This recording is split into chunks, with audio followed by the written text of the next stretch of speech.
Good evening and welcome.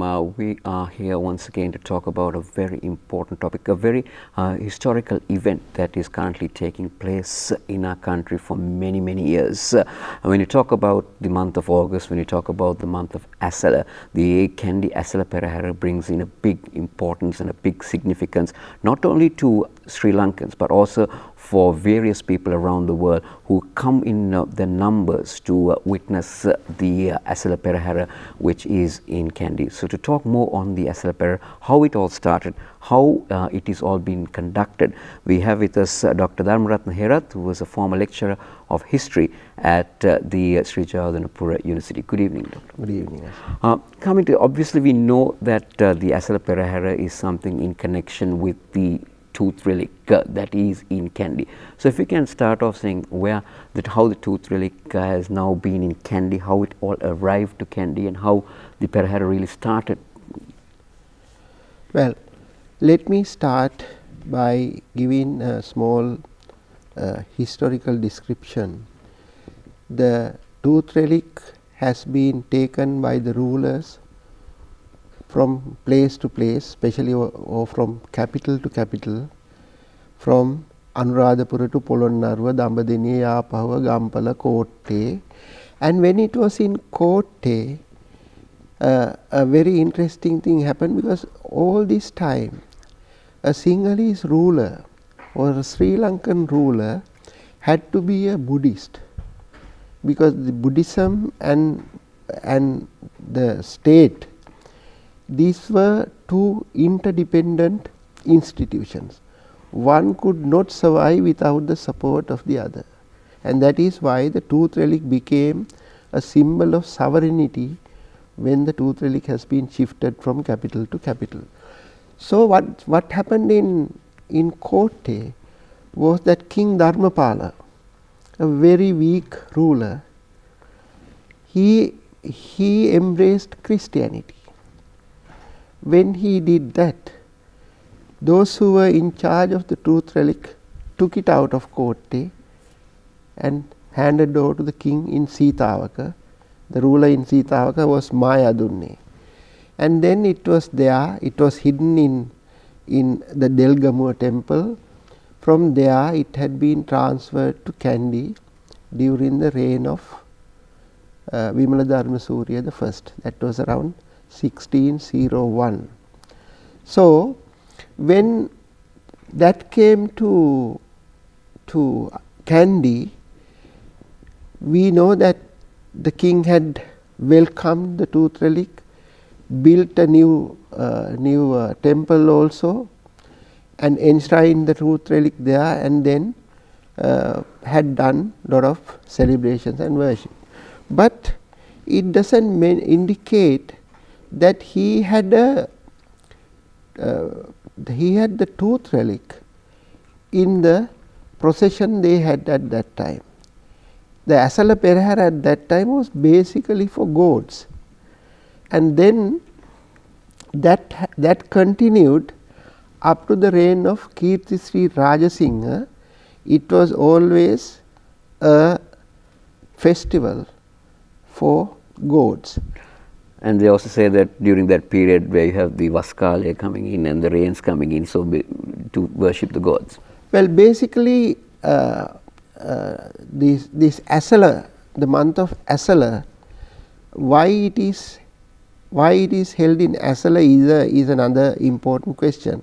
Now there are so many explanations to this.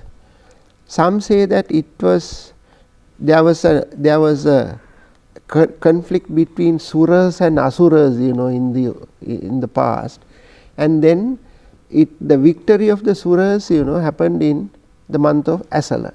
So people were saying that, that is why we are celebrating Asala. And then some say that Vishnu, who led the battle, his birth was, in the month of Asala. And then some others say that King Gajabahu had invaded the Chola country and brought back 12,000 people who had been captured by the Chola ruler, plus the various utensils, that belong to goddess Pattini. So this is to celebrate that. But when you go back to history, you don't see this. You don't see much about the exact dates, on which the festival had been held. Now I will go back to the beginning. The beginning was during the 4th century, when the tooth relic had been brought to Sri Lanka, and then after having the tooth relic, after keeping it at a temple called Megagiri, King Kittisiri Megavanna had decreed that it should be taken to the Abhayagiri once a year in a grand procession, keep it there for 3 months for people to make offerings, and then bring it back to the Megagiri. Now this is the beginning, the first Perahara celebrated for tooth relic that we know of, right? And we do not know much details, although it is said that the king had spent 900,000 kahapanas and then decorated, the roads and everything, to take the relic. We do not know much details about it, but we hear much more in the 5th century, after about 100 years after the demise of Kittisiri Megavanna. The Chinese Buddhist monk Fa Hien comes to Sri Lanka, and then he gives us a very valuable description of a tooth relic procession. He says that 7 days before the relic festival, the king makes an announcement. A person, what we call Anaberakara, a person on an elephant goes around the streets around the city and tells people that 7 days hence there would be a celebration and you all get ready for this. And then the people, according to him, start decorating the way, the streets, with all kinds of flowers and with various decoration. And the most important thing is that he says that the paintings of the 500 Jataka stories are also there. So then this description indicates that what Kittisiriman had started was continuing even after 100 years. But then now we talk of Asala. Now Fa Hien tells us that this festival is held in the 3rd month. Now the question arises as to what this 3rd month is. Now, being a Chinese, if we consider that he is talking according to the Chinese calendar, the first month of the Chinese calendar, as we know, is the Chinese calendar starts in February. And during the time that Fa Hien visited Sri Lanka, I have researched that that period, their new year fell either in late January or in early February. Now if you calculate from that the 3 months, March, April, May, so one can say that at that time this festival was held in May.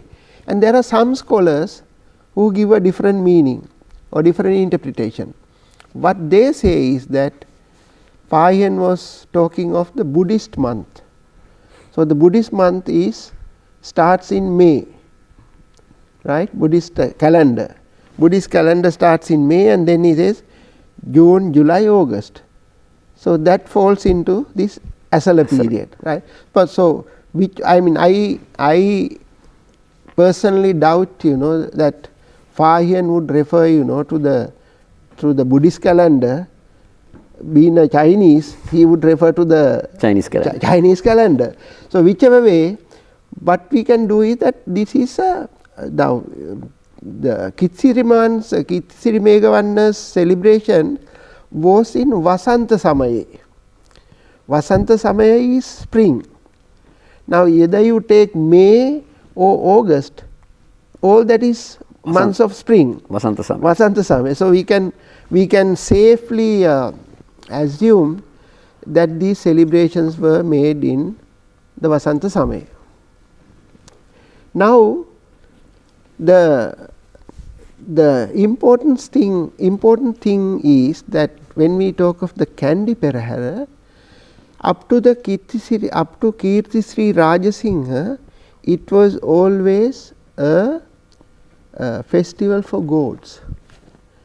And during this time, as we know, the Buddhism was at a very, very low level, and then the king, with the help of the famous Valivita Saranankara Sangaraja, he sent emissaries to Siam, Thailand, and brought some monks from there to establish the higher ordination, that is Upasampadava. And these monks came to Sri Lanka and performed those duties during that time, and it was the Asala Masa, the month of Asala. And then these Siamese monks have noticed that there is a festival of gods, and then they have complained to the king, why you do not have the Buddha, in this important festival, whereas you have all the other gods, the Vishnu, Kataragama, Pattini and Natha. Why the Buddha is not there? So then that's the time that the tooth relic had been introduced to this particular festival. So from that time onwards, we talk of Dalada Perahara and not of Devala Perahara. Although Devala Perahara is part of it, we don't talk about it. And then after this Fahian's description, you will come to Polonnaruwa. As we know, after the victory over the rulers of Rohana, Parakrambahu captured the tooth relic and the bowl relic and brought it to Polonnaruwa, and then he had a massive celebration for the tooth relic. Again, what one sees there is that the roads had been decorated, there were pandols, there were paintings, and there were dancers, drummers, all kinds of activities were there. And then in addition to that, there were provincial chiefs also who took part in it. So what one notices is that this has now become a show of strength.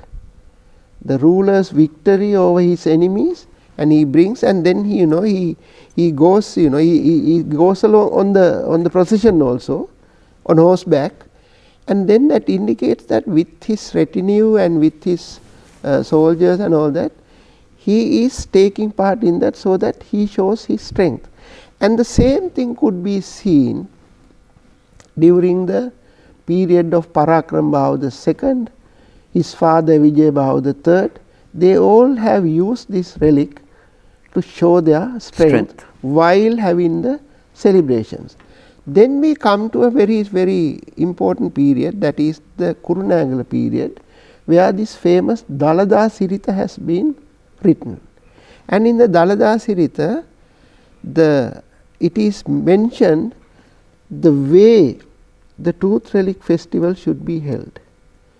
Now they say, the text says that there should be some celebrations, and then the tooth relic temple should be decorated, and there should be offerings for 7 days. 7th day the city is decorated, and then the head priest of Uttaramula. Remember, even from the times of Anuradhapura times of Kittisiri Megawanna, the tooth relic had been handed over to Abhayagiri, and Uttaramula is part of it.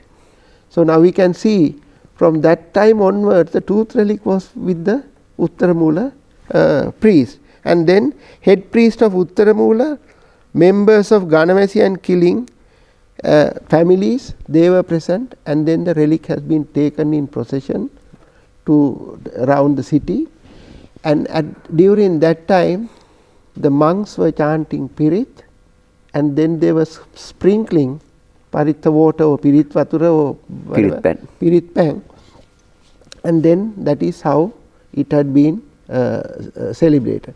And then after bringing it back to the temple, it had to be sealed. 3 seals were there, and then the relic casket had to be sealed with those 3 seals. And this is, I mean, if you come to the present time, you will note that it is still being done. There are 3 keys to the tooth relic casket. Now I think I have given you the basic idea of how the Asala Perahara evolved, and then we, after Kirtisri Rajasingha, we see a very, very interesting note about this Perahara, which has been described by the ruler of Vellassa, Millave Disava. Millave Disa was the ruler of Vellassa during that time in 1817. He talks of a Perahara. I think it is very, very important for us to know about it. Now he gives this description. According to him, in the forefront, Gajanayaka Nilame and the elephants, and then his retinue, and then followed by Kodituaku Nilame, and then his people, and then people of the 4 Korales, Hatara Korale, 7 Korales with their leaders, Uva Matale, Sabaragamu, Valapane, Udapalata. All these provincial rulers were there with their retinue. And then when they go in front, they have been followed by the Maligave Perahara with the Diyavadana Nilame and his retinue. And then Nata Vishnu Kataragama and Pattini Devala Peraharas go after that, and that again is followed by people of the Mahalekam, that is the registrar's area, Mahalekam Atapattu, and Rate Mahatyas, the provincial rulers again, Rate Mahatyas of Udunura, Yatinura, Tumpane, Harispattu, Dummara and Hevahata. And then they are being followed by Vedikara, Vadanatuaku, Padikara people. They are basically we are talking of various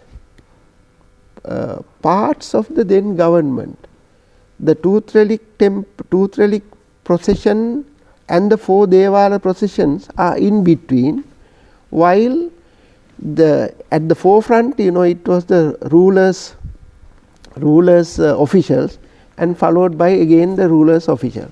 So but this will give a very, very good description of how this Perahara had developed. Even when we are talking of Polonnaru and Dambadeniya, remember I mentioned that the ruler wanted to show his strength. And this is a very clear example where the then ruler had given the full strength to take part in this Perahara. Now this could not be maintained. When the British took over. And then they have realized that they cannot keep control of all these things, and then they decided the best thing is that we hand it over to the 2 priests of Malvatta and Asgiriya, and the Diyavadana Nilame as the lay custodian. So the tooth relic is now, if you now take the present Perahara, you will not see the participation of officials like those days, but the present custodians, especially the Devada Nilame, they are trying their best, to maintain the important sections of the Perahera of the past. So to keep that, to show the strength that the rulers had. Yeah.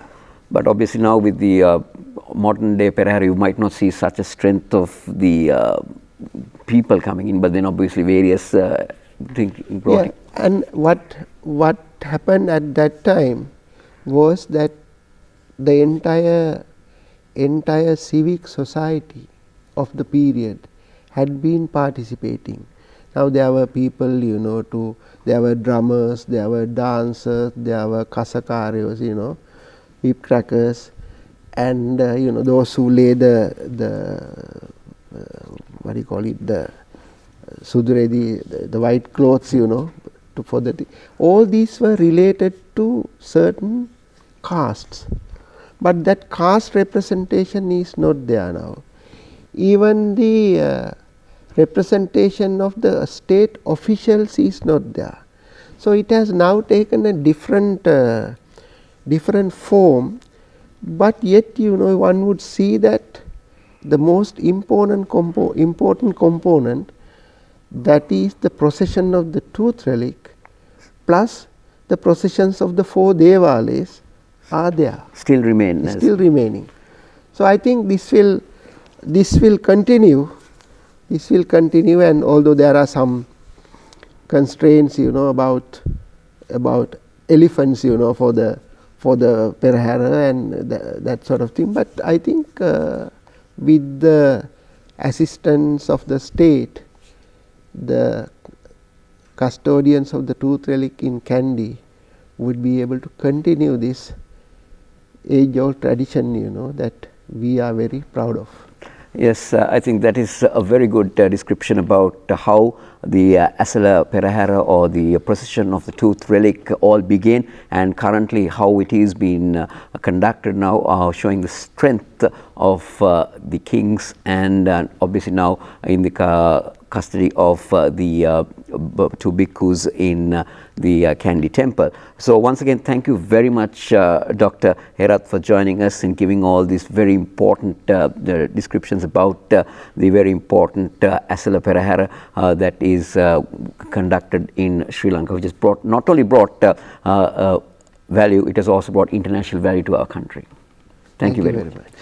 All right, with that we come to the conclusion of this very important discussion about the Asala Perahera. Hope you had a brief introduction about what Asala Perahera is all about.